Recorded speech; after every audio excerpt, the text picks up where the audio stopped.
Halo, salam Indonesia. Perkenalkan, nama saya Dodi Mifanto, peserta Diklat Ganis PKB Angkatan 2 tahun 2022 dari PT Kidiko Jaya Agung. Di video ini, saya akan menjelaskan tentang menetapkan mutu kayu bundar. Prosedur yang dipakai untuk menentukan mutu kayu bulat adalah: yang pertama, SNI 7533.1 tahun 2010 tentang kayu bundar bagian 1, SNI 7534.1 tahun 2010 kayu bundar bagian lebar bagian 1, SNI 7534.2 tahun 2010 tentang kayu bundar daun lebar bagian 2, SNI 7535.1 2010 tentang kayu bundar jenis jati, SNI 7535.2 tahun 2010 kayu bundar jenis jati bagian 2, SNI 7536.1 tahun 2010 tentang kayu bundar daun jarum bagian 1, SNI 7536.2 tahun 2010 tentang kayu bundar daun jarum bagian 2, dan SNI 8911 tahun 2020 tentang pengukuran dan penetapan isi kayu bundar.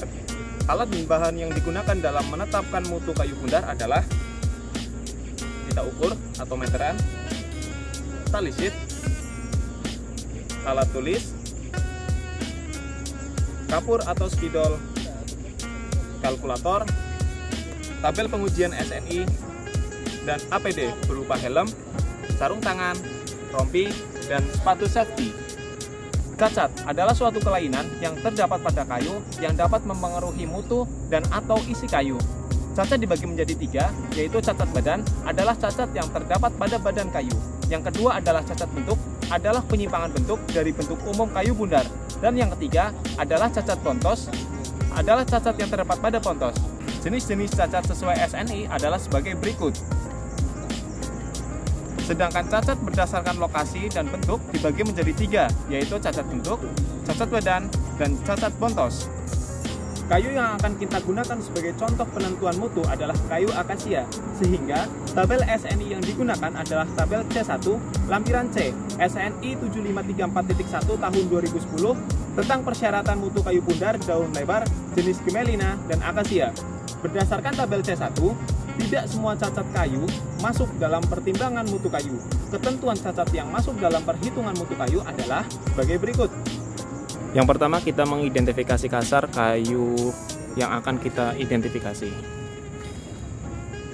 Pertama-tama kita ukur diameter pangkal terlebih dahulu dengan D1 14 cm dan D2 15 cm. Dan pada diameter ujung D3 sepanjang 13 cm dan D4 sepanjang 15 cm. Dan untuk panjang kayu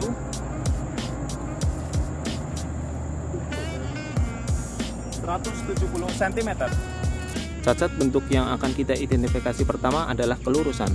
Apabila kita lihat secara sekilas bahwa kayu ini memiliki bentuk yang sedikit bengkok, sehingga kelurusan dihitung berdasarkan perhitungan seperti berikut.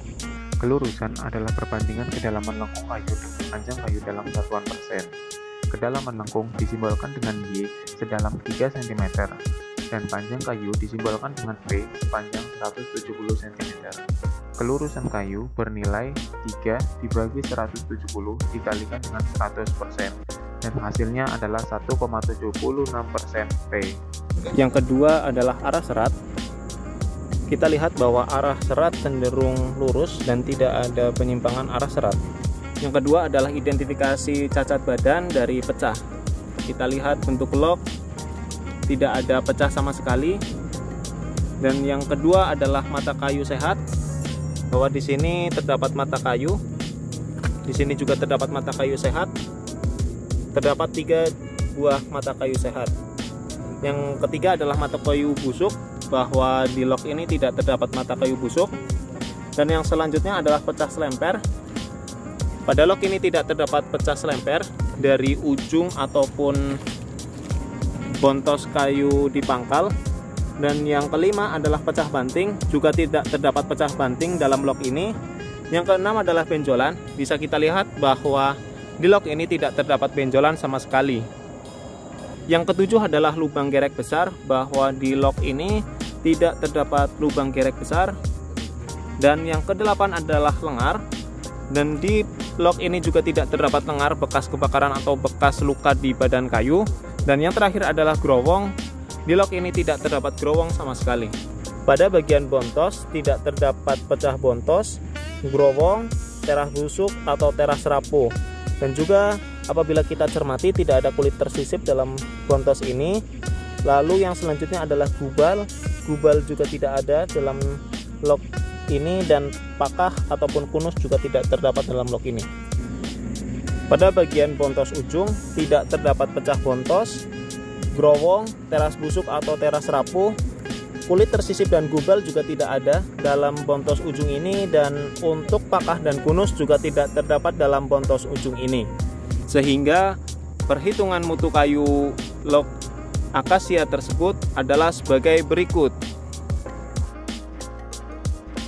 Penentuan mutu kayu akasia memperhatikan lampiran C pada SNI 753.1 tahun 2010. Persyaratan umum: lubang gerek kecil dan lubang gerek sedang dianggap bukan cacat.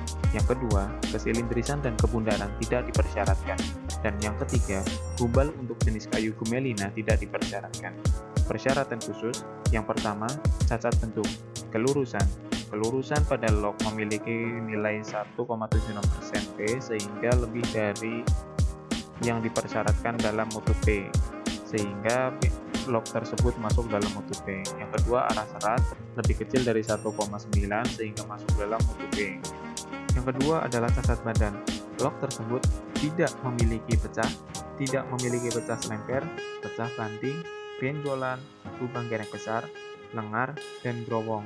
Namun, lock tersebut memiliki mata kayu sehat yang berjumlah 3 buah per TMP sehingga masuk dalam mutu B. Yang ketiga adalah cacat bontos, di mana lock tersebut tidak memiliki cacat bontos di pangkal maupun di ujung, sehingga dapat dikategorikan masuk ke dalam mutu P. Secara keseluruhan, lock tersebut masuk ke dalam mutu P.